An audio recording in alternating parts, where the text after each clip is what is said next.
Arrival in New York. The roaring engines of Flight 702 touched down at JFK International Airport. Passengers hurried out, stretching their legs after the long flight. Among them was a tall, slim man in a violently pink coat, yellow tie, and a green hat with a giant feather sticking out. His shoes were two different colors, one blue, one red. The man adjusted his oversized sunglasses, smiled like an idiot, and dragged along two giant suitcases plastered with stickers, "Pack Asia Rules," "I Love Buffaloes," and "Danger, Explosive Personality." Ali Imran, the genius chief of Pakasia's Secret Service. The man the world thought a clown, and he was perfectly fine with that. As he stepped into the arrivals lounge, an FBI welcoming team spotted him. The lead agent, a sharp-looking man in a dark suit, muttered in disbelief. Agent Miller, whispering, "God help us.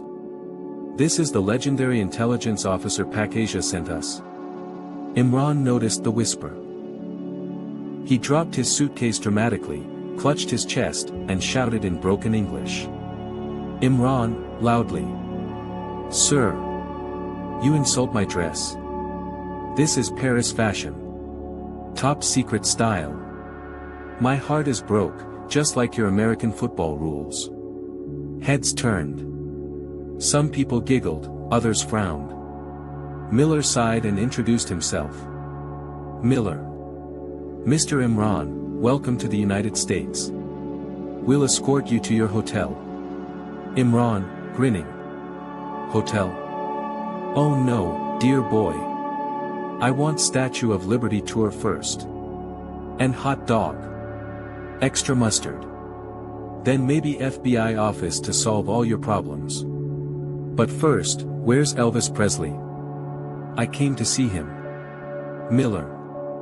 "Elvis has been dead for decades." Imran, shocked. "Dead? Then who sang to me last week on the phone? Was it your CIA agent trying to trap me?" Miller's jaw tightened. He had already decided he hated this man. The airport mystery. While Miller dealt with paperwork, Imran wandered off, accidentally, into the crowded terminal. His clownish eyes darted quickly over every face. He noticed a nervous diplomat with a black briefcase, scanning the crowd. Another man, tall, wearing a cap, brushed past him. In that brief second, the briefcase switched hands. No one noticed. Except Imran. He bent down, pretending to tie his shoelace, on the wrong shoe, and spotted a tiny sticker on the briefcase, a black vulture spreading its wings. The logo was familiar. Imran, thinking. Ho ho. Black vulture, so they've migrated here, have they? Interesting. When he straightened up, the man with the briefcase had vanished into the crowd. The first warning. Back with Miller, Imran suddenly fished something out of his pocket. His silly grin froze for a second. It was a folded piece of paper, slipped in during the crowd shuffle. He opened it. Written in neat handwriting. "Welcome to America, clown. This is not your jungle. Leave now, or you'll be buried here." Imran chuckled, tore the note into tiny pieces, and stuffed them into Miller's coat pocket without him noticing. Imran, out loud, cheerfully. "Your American toilet paper is very stylish. Thank you, FBI." Miller frowned. "What are you talking about now?" Imran only winked. That evening, while Miller thought he had delivered a fool to the Plaza Hotel, Imran sat by the window overlooking Manhattan. The city glowed with lights, traffic, and restless energy. Behind his mask of stupidity, his eyes were sharp, calculating. Imran, to himself. Black vulture in America. Now this should be fun. He pulled out a small notebook, doodled a vulture with a silly hat, and wrote under it.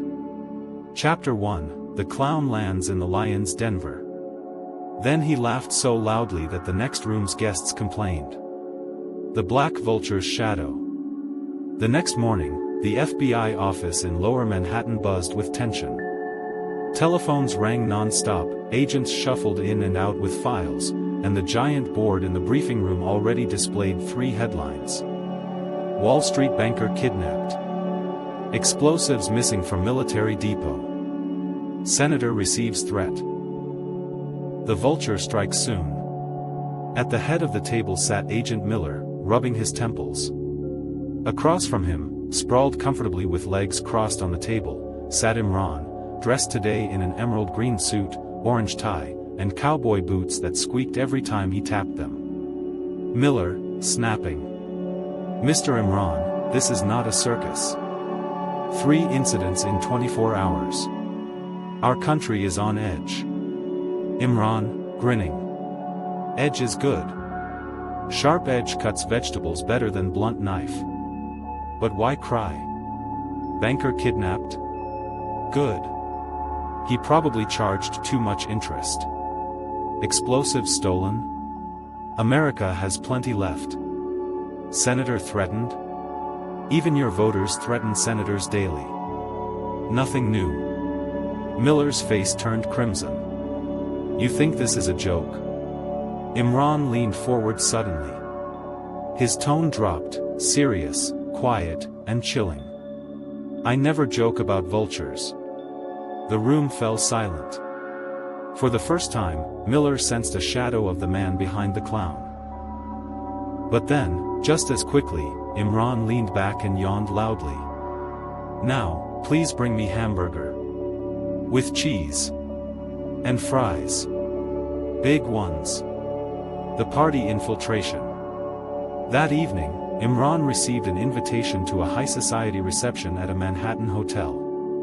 Senators, diplomats, generals, all the important people would be there. The FBI insisted he shouldn't attend, but Imran waved them off. Imran, cheerfully. "Where there is free food, there is Imran. And where there is Imran, there is trouble for villains." He arrived in shocking attire, this time a silver tuxedo with flashing LED bow tie.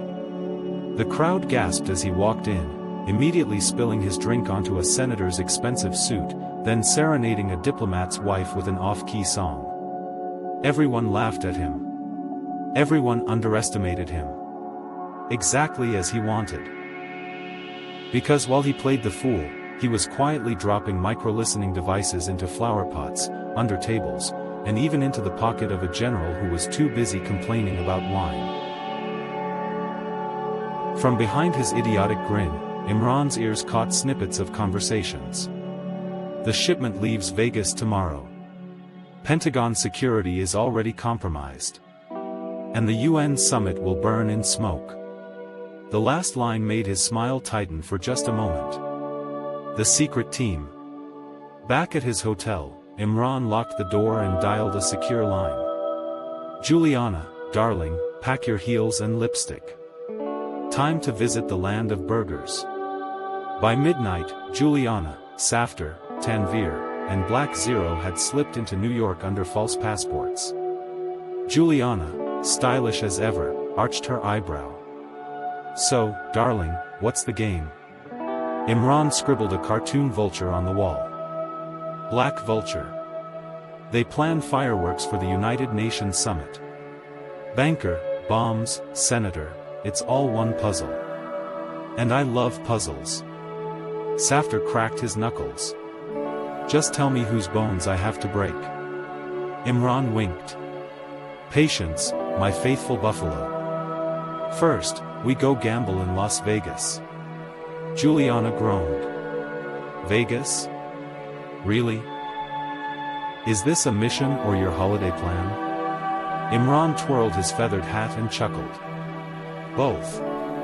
For Imran, mission and holiday are always same thing." The warning escalates.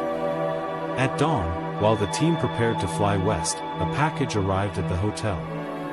No sender's name. Imran tore it open and laughed.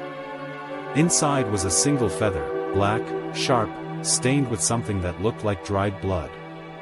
The note attached read, "Clown, we're watching. Try to stop us, and New York will drown in fire." Imran tucked the feather into his hat, whistled a silly tune, and told the team cheerfully. "See? Even Americans send me fashion gifts. Now, pack your bags. Vegas is calling." And just like that, the hunt moved west. Vegas Mirage. Las Vegas glittered like a jewel in the desert night. Neon lights blinked, music thundered, and gamblers drowned their fortunes at every turn of the wheel. And in the middle of it all, Ali Imran arrived in a sparkling purple jacket, golden trousers, and a cowboy hat covered in sequins. The moment he entered the casino, half the guests laughed, the other half groaned, and the manager nearly fainted. Imran, cheerfully to the guard. "Good evening, sir. I am here to save America's economy by donating all my money to your slot machines." The guard rolled his eyes and waved him through. The buffoon at the table. Within half an hour, the buffoon from Pac Asia was the center of the casino floor. He pretended not to understand the rules, bet randomly, and still somehow kept winning. Piles of chips stacked in front of him. The croupier frowned. Lady Luck didn't behave like this. Meanwhile, Juliana, elegantly disguised in a red gown, sipped her drink at the bar. Safter and Tanvir played the role of bored tourists, while Black Zero stayed invisible in the shadows, watching every move. But Imran wasn't just gambling. His eyes kept drifting toward a VIP room guarded by men with earpieces. Every so often, a courier walked in with a briefcase. Imran, thinking. So, the vulture launders his money through Vegas. Clever bird. But let's pluck some feathers, shall we? The blonde widow. Hours later, Imran stumbled drunkenly into his luxury suite, arms full of chips and a ridiculous plastic crown on his head. He collapsed onto the bed, snoring loudly. Or so it seemed. Because when the door opened silently and a tall blonde in black leather slipped in, Imran's breathing didn't change. She crept closer, pulling a silenced pistol from her handbag. Suddenly, Imran, snoring loudly, then speaking without opening his eyes. "Oh, at last. Room service. Did you bring milk and cookies?" The assassin froze. In the blink of an eye, Imran rolled off the bed, grabbed a lamp, and flung it at her hand. The pistol clattered across the floor. She attacked with a knife. Imran sidestepped, tripped over his own suitcase on purpose, and still managed to knock the blade away with his boot. They fought savagely for 2 minutes. Her training against his clumsy chaos. Finally, he pinned her against the wall, still smiling. Imran, mock serious. "My dear, you could have simply asked me for a date instead of bringing knives. But you must tell me, who sent you? Was it the vulture, or was it my ex-landlord from Pac Asia?" She spat at him. "You'll be dead before sunrise, clown." Imran sighed, tied her up with the telephone cord, and stuffed a pillowcase over her head. "Imran. Don't worry, darling. FBI will love this gift. Americans enjoy surprises, no? Breaking the mirage." While the blonde widow was being handed over to a very confused local police officer, Safter and Tanvir cracked open the casino's secret vault under Imran's instructions. Inside, millions in unmarked bills, fake passports, and coded ledgers. Black Zero appeared from the shadows, holding a stolen flash drive. All transactions point to Los Angeles. Someone is moving missile codes there. Imran clapped his hands like a delighted child. "Bravo, my buffaloes. Vegas gave us treasure. Now pack quickly, Hollywood awaits." Juliana sipped her martini, unimpressed. "Do you ever stop making chaos, Imran?" He winked. "Chaos is my middle name. Without it, how would villains reveal their secrets?" As the team boarded a private flight to LA, Imran leaned back in his seat, humming tunelessly. In his pocket, he fingered a small black feather he had found in the casino vault. The vulture was close. Very close. The Los Angeles chase. The city of Los Angeles glittered under the California sun. Palm trees swayed lazily, movie billboards towered over the streets, and everyone seemed to be chasing a dream, or running from one. But Imran wasn't chasing dreams. He was chasing vultures. The clue from Las Vegas had led the team here. A string of coded financial transfers pointed to a Hollywood film studio, a front for smuggling stolen missile codes and weapon shipments. The clown becomes an actor. Juliana rolled her eyes when Imran announced his plan. Juliana, exasperated. You're not seriously going to infiltrate a film studio by pretending to be an actor? Imran, posing dramatically. Darling, the camera loves me.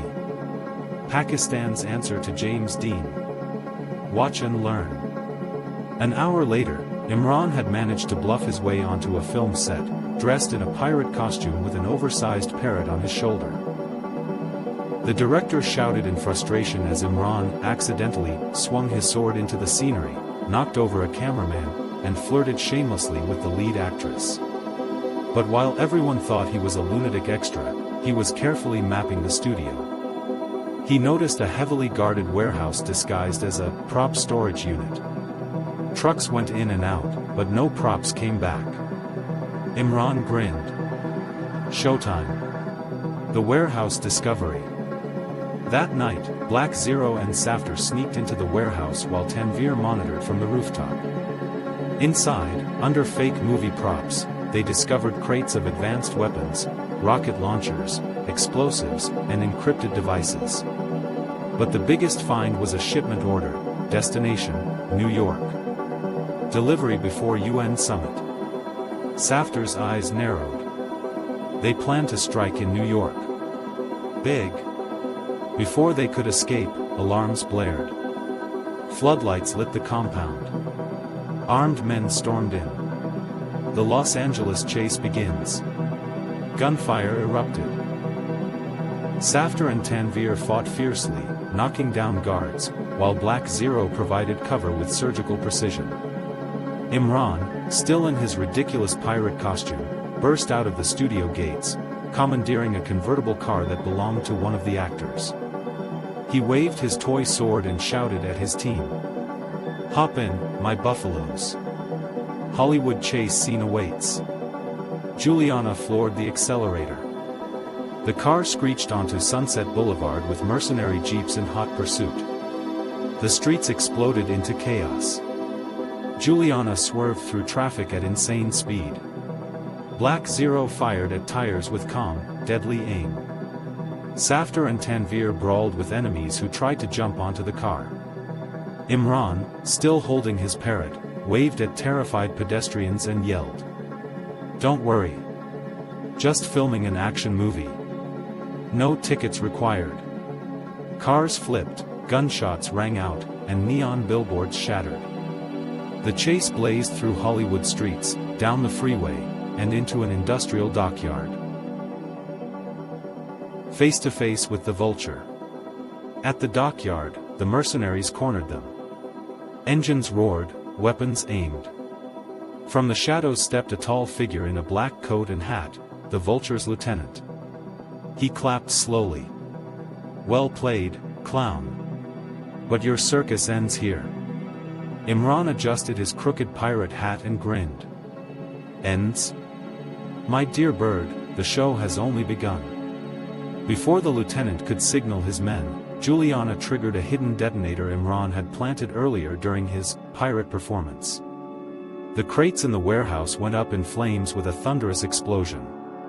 In the chaos, the team escaped. The lieutenant survived, screaming in rage as fire devoured the weapons. The mocking message.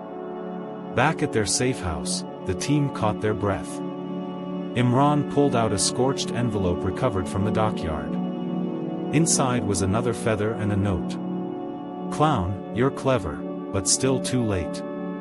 The United Nations will fall. New York is waiting. Imran laughed softly, slipping the feather into his hat. Imran, calmly. Excellent.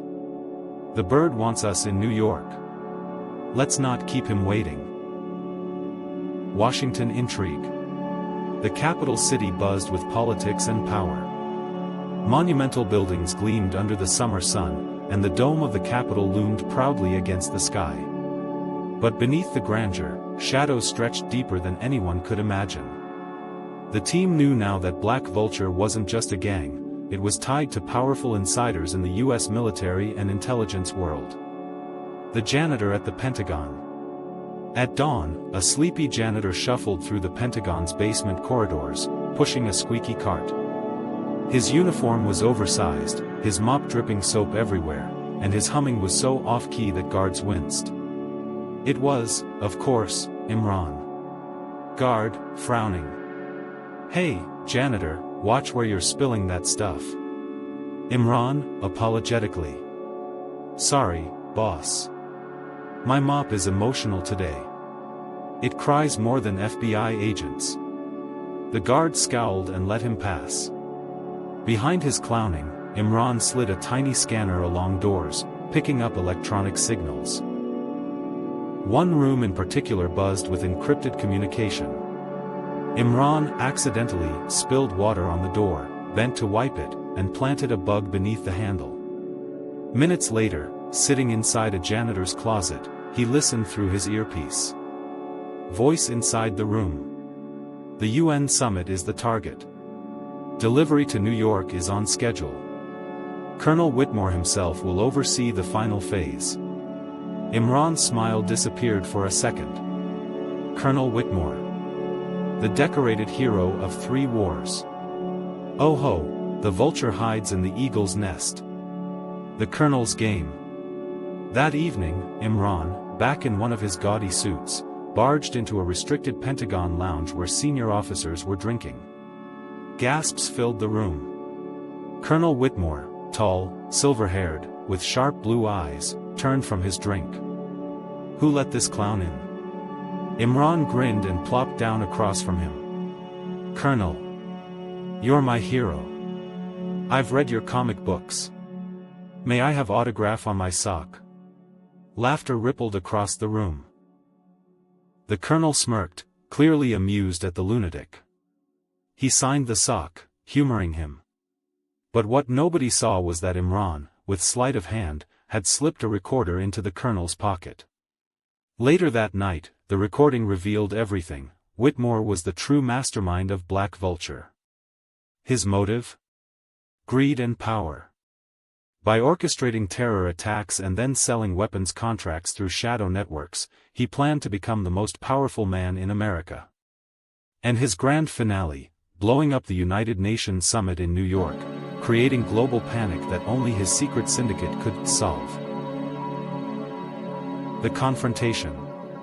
The next day, Imran walked into Whitmore's Pentagon office without knocking, wearing a neon orange jacket with feathers sticking out of the sleeves.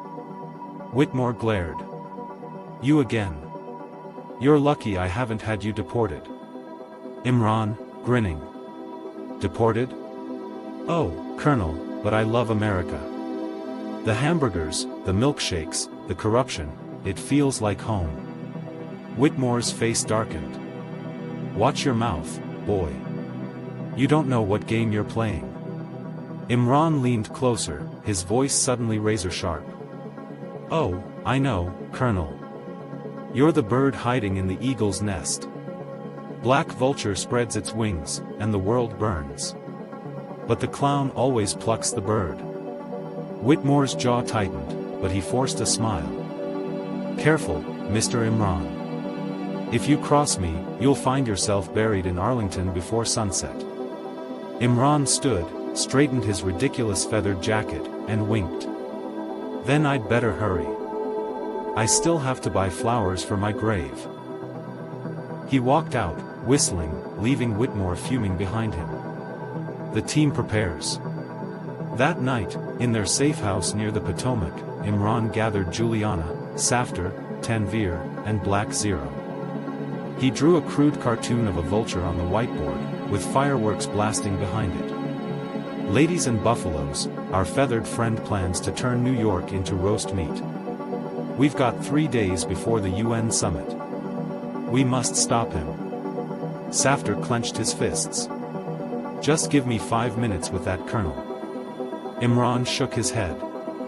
No, my buffalo. Breaking bones is easy. Breaking conspiracies is an art. And I am Picasso of chaos. Juliana smirked. Then let's paint your masterpiece.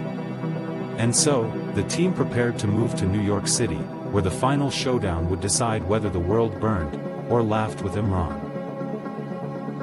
The UN Inferno. New York shimmered under a crisp blue sky. Streets overflowed with flags, convoys, and diplomats, because tomorrow, the United Nations Summit would open its doors. Leaders from across the globe had arrived. Security was the tightest in history. But behind the speeches and cameras, death waited in the walls. The hidden bombs. Through intercepted codes and Whitmore's carelessness, Imran's team had learned the plan. Dozens of bombs wired into the very foundations of the UN headquarters. Colonel Whitmore, disguised as a military advisor, had smuggled everything through diplomatic channels. At the press of a button, the building, and half of Manhattan, would vanish. The FBI was still chasing shadows. The CIA doubted the intel. But Imran knew. And he had no time for debates. The operation begins. Night before the summit. The Secret Service team split into roles. Safter and Tanvir crawl through ventilation shafts into the basement to disarm explosives. Black Zero. Rooftop sniper, covering the perimeter. Juliana, distracting guards and charming her way past checkpoints. Imran, marching straight into the lion's den. He dressed the part, an outrageous bright orange suit with feathers sticking out of the lapels, a hat shaped like a vulture's head, and a walking stick with a plastic duck on top. When the FBI saw him strolling toward the UN entrance, they almost fainted. Agent Miller, groaning. Why does it have to be him? The basement battle. In the dark underbelly of the UN, Safter and Tanvir worked furiously. Wires, timers, blinking lights, the basement was a deadly puzzle. Tanvir wiped sweat from his brow. One wrong cut, and we go to heaven. Safter grunted. Stop shaking, genius. Follow the diagram Imran scribbled for us. He may be crazy, but his math is always right. Above them, mercenaries discovered their intrusion. Gunfire rattled through the concrete. Safter roared, tackling 2 men with his bare hands, while Tanvir cut the last sequence of wires. The bombs went silent. The rooftop chaos. Black Zero lay flat against the rooftop tiles, his rifle steady. Mercenaries swarmed, trying to hold the perimeter.